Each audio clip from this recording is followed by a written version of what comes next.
Surya! Hi. So, today I would like to talk about Ascension, creation, evolution, manifestation, and some other fifth thing. And Singularity, that's the one. Let's start there actually. The Singularity, for those of you who don't know, is the point in which our technology becomes conscious of its own.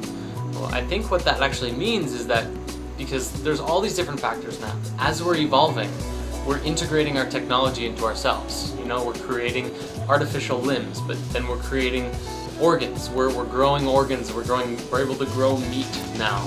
It's not something that needs an active animal consciousness or something, you know, your consciousness to grow, but you can use your consciousness to create it individually on its own. You can create, you know, through stem cells and things like that. What I find amazing is that now as we're evolving, we're beginning to reintegrate, and we're just at the beginning of this right now, so just bear with me because this is something as we're evolving, maybe. We're beginning to reintegrate it into ourselves.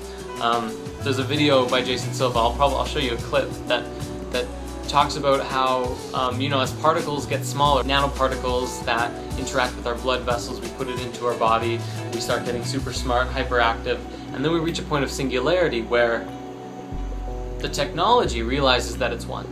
Well, technology is an extension of you. My cell phone is an extension of my consciousness. It's a manifestation of part of me that allows me to do things and interface with the rest of the world. Normally, we're supposed to be able to do with our own telepathic powers. That's how it is naturally in the universe. It's hard to kind of make this analogy because I guess scientifically we don't really have all the same proof that we'd like to have.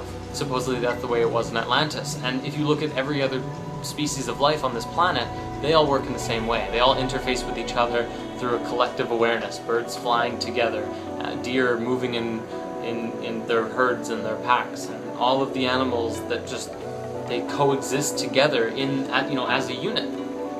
Returning to this idea of singularity though, it's really, I think, it's not the technology that's becoming aware, but it's us becoming aware through our technology that we are all one species. So singularity isn't this moment when, you know, the rise of the machines come and Terminator happens and starts taking over the planet.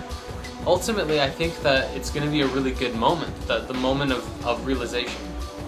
There's another side of this that people don't really talk about as much, and I think the reason is because there's only, you know, it's limited information is coming out about what it is and how it works, and I think also a lot of it is being shielded.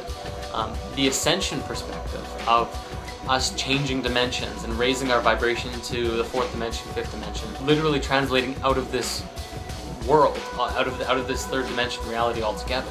If that happens in the way that, at least in the way that Drumvalo describes it, we are going to be completely in a whole new world very quickly. And all of our abilities, depending on the way in which we go through, will either ascend, resurrect, or die. The way in which we go through, if we take our Merkabas, we take our body, then we'll have like instant super telepathic upgrades and our technology will dissolve. So yeah, we have these two different methods of evolution, and both of them could very well be completely valid. Like, both of them could and can happen.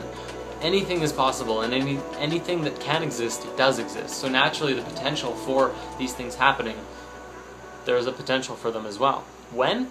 We have no idea. Singularity through technology could happen in 20 years. Ascension could happen in the next 5. Or some kind of mix of both, where let's say the third dimension doesn't disappear, but we start raising our vibration into the fourth and start getting telepathic powers anyways. It's just all really exciting. I love talking about it, and I haven't really expressed too much about it on the internet before. Okay, that's a lie. I've made a lot of videos about it, but I haven't really put my face out there and shared these ideas either. And I want to give a big hand also to Jason Silva, because I think if it wasn't for him producing the videos that he's doing, I would not have been inspired to start putting more of my voice and my expression out there. So thank you.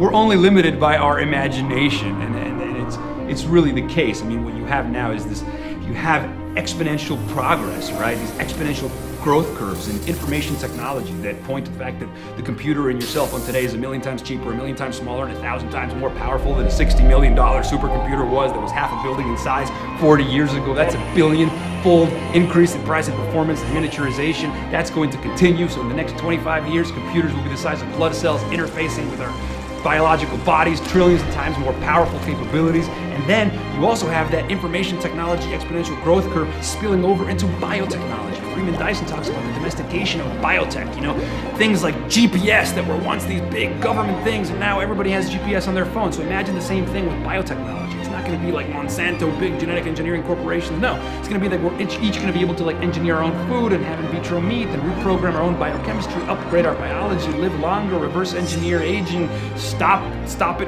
entropy from killing us. I mean, and then, okay, that's biotech. Then you have nanotechnology, which is to manipulate matter at the level of the atom.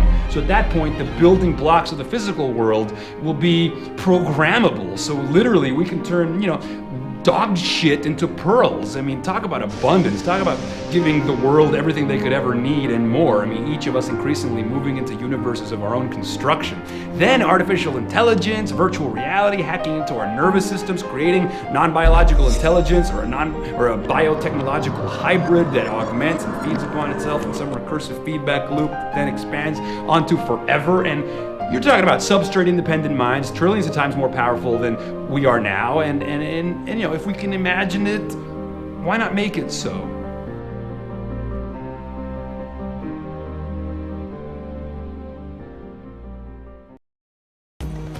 Basically, the technological perspective and the evolutionary ascension perspective both yield the same thing, the creation of your own universe and your own reality as you're living.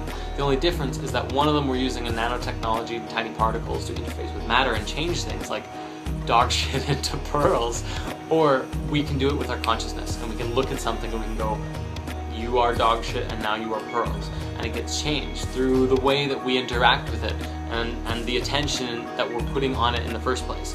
And it could be either, or it could be a mix of both, because ultimately it is. As we get smaller technology, you're naturally, that's what you're doing, is the technology is reading your awareness and you're going, this is what I want you to be, and it changes for you.